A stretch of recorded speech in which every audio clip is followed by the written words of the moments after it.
Hello दोस्तों, आज मैं आप सबको बताने वाला हूँ 8th ग्रेड बुक जो कि क्लास 8 के लिए हिंदी जो है ना, इसमें से आप इस प्रकार से देखिएगा। तो 8th ग्रेड वर्क बुक यानी ये जो हमें दिया है प्रश्नोत्तर पुस्तिका है।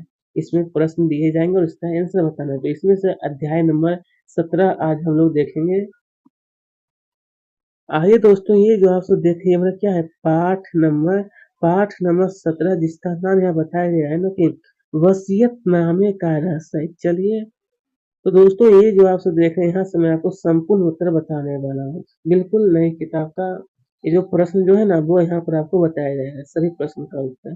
जैसे यहाँ पर कहा है कि शिष्य गुरु के साथ गए, वाक्य में कारक क्या होगा? जैसे यहाँ पर है, शिष्य गुरु के साथ गए, क्रम, अपादान, कर्ता या फिर करण। तो ये हो जाएगा दोस्तों ना, करण हो जाएगा क्या? इस कारक है इसमें, ठीक है, करण डी में बिल्कुल सही है। आइए आगे यहाँ पर कहा है कि पेड़ पर चिड़िया बैठी है, पेड़ पर क्या है, चिड़िया बैठी थी। तो रेखांकित शब्द का बहुवचन क्या होगा? चींटियां, चिड़िया, चिड़िया या फिर चिड़िया। तो सीन में बिल्कुल सही है दोस्तों, इसी में आप सबको भी टिक लगाना है।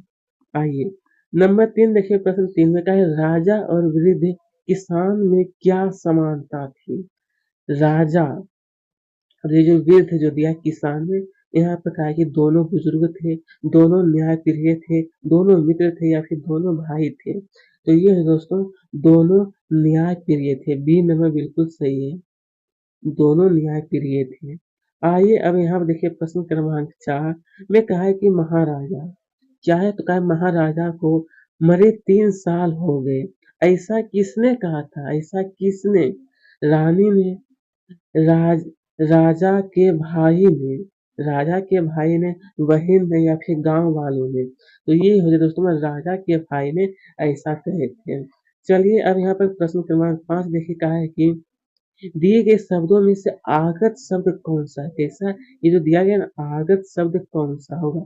तो यहाँ का विचित्र, निर्भीक, अद्वितीय या फिर जायदाद। तो ये हो जाए दोस्तों ना, जायदाद क्या है? आगत शब्द होगा, डी नंबर। आइए अब यहाँ पर क्या है, नीचे दिए गए शब्दों में से उचित शब्द को चुन करके यहाँ पर भरना है। जैसा कि आप देखिए प्रश्न 6 में कहा है कि गांव के बाहर, यहाँ पर दोस्तों क्या बना आपको? बरगद। यहाँ पर देखिए लिखा गया है। और मैं क्या दोस्तों आपको लगता है कि मैं लिख करके क्यों बताता हूँ? क्योंकि आपको यहाँ पर याद हो सकता है, अगर आपसे कहीं पूछ रहे तो आप बता भी सकते हैं, इसलिए मैं थोड़ा मैं लिख देता हूँ ताकि आपके दिमाग में आराम से जाकर के बैठ सके और याद भी हो सके, इसीलिए। प्रश्न 7 में कहा है महाराजा बड़े यहाँ पर निर्भीक, निर्भीक, साहसी और निडर थे। यहाँ पर साहसी हो जाएगा।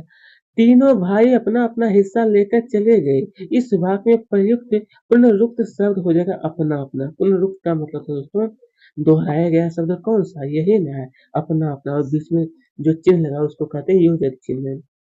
रहस्य शब्द का अर्थ क्या होता है? गुम होता है। क्या होता है? गुम। आइए संप्रदान, संप्रदान कारक के पर सर्ग, पर सर्ग यहाँ पर भरना को के लिए है। चलिए इसी प्रकार से ये सभी का उत्तर मैं बता चुका हूँ। आइए अब यहाँ पर कहा है अति लघु, इसमें से कहा है कि पाठ में महाराजा तो अंधे हो गए कहने का आशय क्या था? कहने का अर्थ क्या था? तो लिखना है कि इसका आशय है कि राज राजकल में व्यस्तता के कारण वह परिवार पर ध्यान नहीं दे रहे थे। इसीलिए मतलब कहने का अर्थ हो रहा है कि महाराजा तो अंधे हो गए, कहने का अर्थ यही है, ठीक है। आइए यहाँ पर फिर हमसे कहा है कि महाराजा तक पहुंचने के लिए कुल कितने महल थे? कुल कितने? तो लिखना है कि महाराजा तक पहुंचने के लिए कुल 2 महल थे। कितना? 2 महल। आइए दोस्तों यहाँ पर फिर हमसे कहा है कि वे सोचने वे सोचने लगे, इतने बुद्धिमान व्यक्ति ने ऐसी वसीयत क्यों लिखी? इन दोनों वाक्यों को जोड़कर एक वाक्य बनाइए। यहाँ देखिए 2 वाक्य, एक वाक्य और ये दिया है दूसरा वाक्य। दोनों जोड़ करके लिखना है कि वे सोचने लगे कि वह इतने बुद्धिमान थे, परंतु इन्होंने ऐसी वसीयत क्यों लिखी? इस तरह से आप इसका आंसर लिख सकते हैं।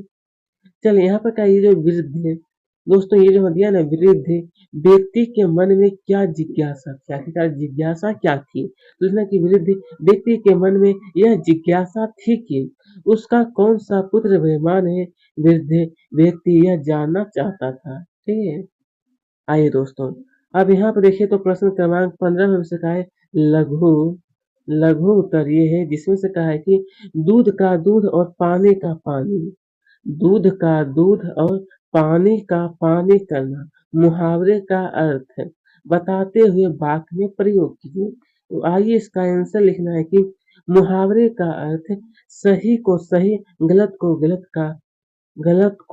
का सही फैसला करना, इसका अर्थ ये होता है। फिर आपको कहा है वाक्य में प्रयोग करने के लिए नीचे दिया गया है, देना कि वे राजा, यहाँ पर कहा है वे राजा के पास जायदाद का बंटवारा करवाने आया तो राजा ने उसका दूध का दूध और पानी का पानी कर दिया। इसका आंसर आप इस प्रकार से लिख सकते हैं। आइए प्रश्न 16 देखिए, तो यहाँ पर पूछा गया है प्यारे मित्रों हमसे कि पाठ में महाराजा के द्वारा दिए गए निर्णय से आप सहमत हैं? यदि हाँ तो क्यों नहीं आप सहमत हैं? तो चलिए इसका आंसर लिखना है कि पाठ में महाराजा के द्वारा किए गए निर्णय से हम सहमत थे, क्योंकि क्योंकि व्यक्तियों को सजा देना उचित है। क्या है? तो व्यक्ति को सजा देना बिल्कुल उचित है। आइए दोस्तों यहाँ पर फिर हमसे कहा है वसीयत, यहाँ पर हमसे कहा है कि वसीयतनामा वसीयतनामा का रहस्य पाठ के अनुसार चारों भाइयों में कौन सा भाई लालची था और क्यों लालची था? तो यहाँ पर लिखना है कि पाठ के अनुसार चारों भाइयों में से सबसे छोटा भाई लालची था, क्योंकि वह सारी जायदाद हड़पना चाहता था, इसीलिए वह क्या था? लालची था। हालांकि दोस्तों लालची रहना बहुत ही बुरी बात होती है। ठीक है, चलिए अब यहाँ पे देखिए तो कहा कि महाराज महाराज ने चारों भाइयों का यहाँ पर कहा है महाराज ने चारों भाइयों को अलग अलग जाकर क्या क्या कहा? तो लिखना है कि राजा ने तीनों भाइयों को अलग अलग ले जाकर कहा कि यह तलवार लो और अपने भाइयों की हत्या कर दो, जिससे जिससे संपूर्ण जायदाद तुम्हारी हो जाएगी। अपनी युवा बहन से प्रस्ताव की बात भी राजा ने कही थी। ये इससे मतलब वो चारों भाइयों को वो पहचान पा रहे थे कि कौन अच्छा है और कौन खराब है। अब यहाँ पर क्या है प्रश्न 19 कि दूरदर्श दूरदर्शिता और न्यायप्रियता से संबंधित किसी घटना को अपने शब्द में लिखिए। अपने शब्द में तो इस प्रकार से दोस्तों लिखना है कि एक गांव में एक विवादित जमीन पर दो किसानों ने दावा किया। गांव के मुखिया ने तुरंत फैसला देने के बजाय सभी पक्षों की बात सुनी और पुराने दस्तावेजों की जांच की। फिर आगे आपको लिखना है कि उन्होंने पाया कि जमीन असल में तीसरे व्यक्ति की थी, जो गांव छोड़ चुका है। मुखिया ने दूरदर्शिता दिखाते हुए जमीन को गांव की सामूहिक संपत्ति घोषित किया। सामूहिक संपत्ति का मतलब दोस्तों उस पर सभी लोग मतलब रह सकते हैं।